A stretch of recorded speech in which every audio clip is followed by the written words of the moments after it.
Sirado pamanggod ang Aliwagwag Falls dinhi sa Katiil, padung mi og Baganga manggod niya. Pag-agi namo di pa masudlan ang Aliwagwag Falls, so yagian ako ning alternate cascading waterfalls diri gyapon sa Katiil. Kung gikan ka sa Davao City or Compostela, mga 2 kilometers plus ang yang gilayon after sa Aliwagwag Falls. Mao ni siya mga higala ang Mabuyong Falls, no? Along the highway ra ni siya.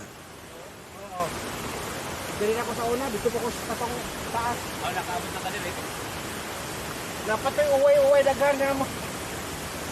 Sa una, wala pa na. Wala. Walang kaya nila ni Manibila pa. Lagi? Lagi?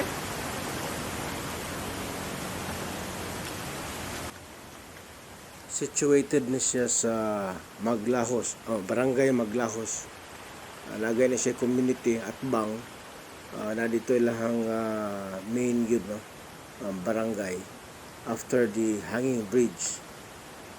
Diri mi sa una, wala pa yung development lapo kay ni. Daghan-daghan pa pud ang tubig ani.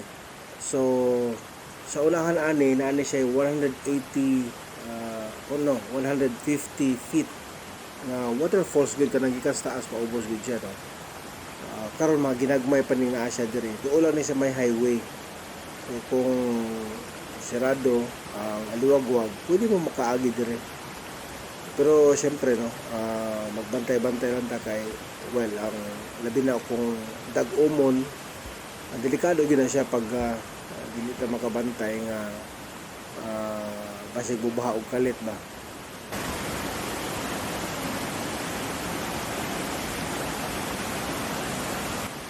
Maog yun na bantayan nato kay nabinag ang dagom na sa bukid.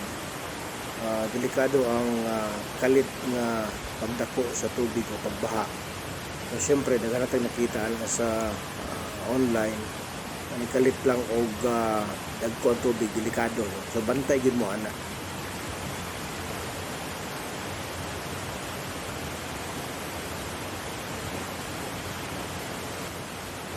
Nako diri sa may gamay nga panaog nga tubig. Akong sulayan medyo hait na yang limestone, ligo-ligo sa ta bugnaw kay tubig, presko kayo as in, no, tinaw kayo, crystal clear ang tubig dire sa katagamay. Kay ito magmura na siya og kanang nagpamassage ka kung naigo ka sa tubig kay usog pud ang bulog sa tubig ani ang current niya na paubos.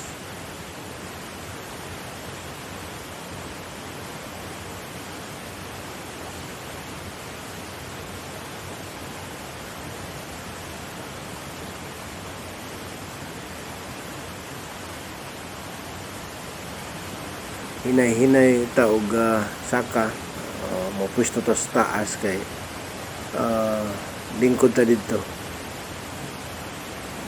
Pangitaan og hait manggod ning uban ani matumba nato kay naay deposits, no, sa mga bato diri lingkod ta dire.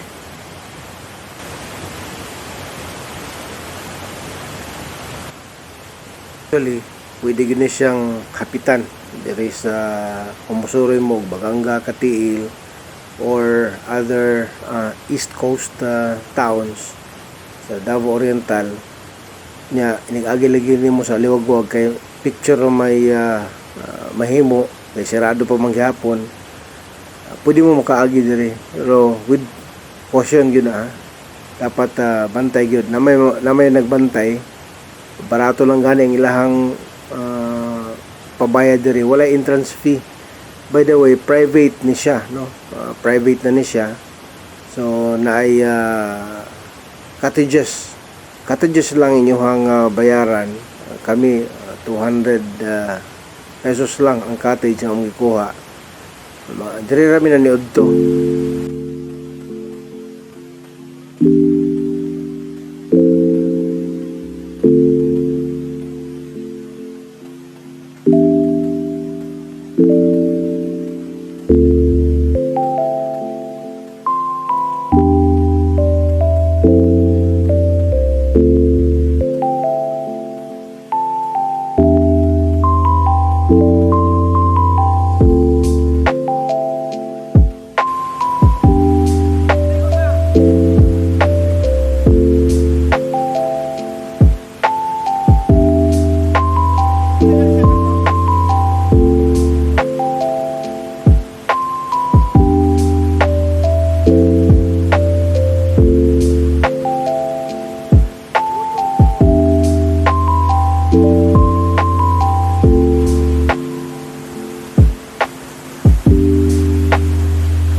Balintas pikas ay panaog dito may lumig pwesto.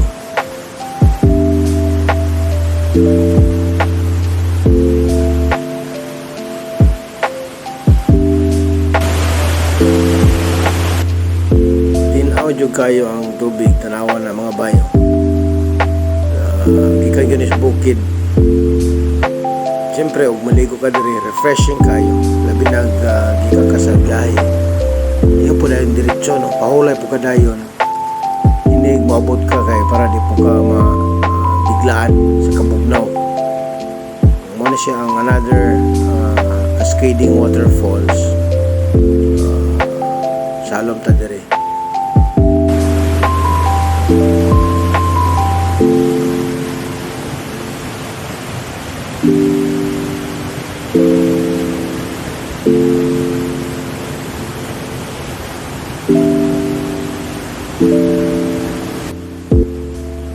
Tas unahan gamay para makita po ninyo sa patong nasa taas. Pero katug yung na waterfalls diri nga 150 feet ang iyang paghulog sa tubig.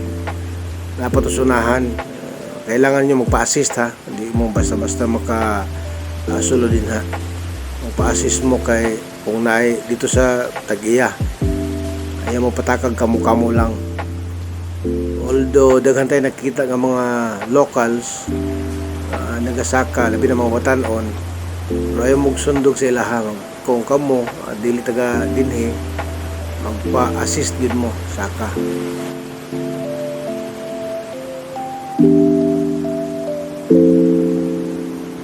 Diya ang sa taas, wala ko ni saka pagyud ay diri lang ta sa baba. Ako lang man ang ipakita sa inyo ha ang kaninga portion sa Mabuyong Falls, no. Actually kung musaka pa ka sa taas, daghan pa kayo na mga water features, mga natural pools nga pwede ninyong kaliguan. Ang technique ani ayaw mo patakag tunob kay uneven ang inyong mga tumban. So manay mga bato-bato, di man ni swimming pool nga plain. So hinahinay lang gid mo. Danlog ha, ayaw mo ka kumpiyansa sa mga bato na danlog nga uban, ma-slide mo, delikado. So kung sirado pa ang Aliwagwag Falls, agi lang mo diri kay refreshing kung maligo diri, bugnaw. Mao ni siya ang water feature sa Barangay Maglahos. Sa katiil gihapon ni siya ang Mabuyong Waterfalls.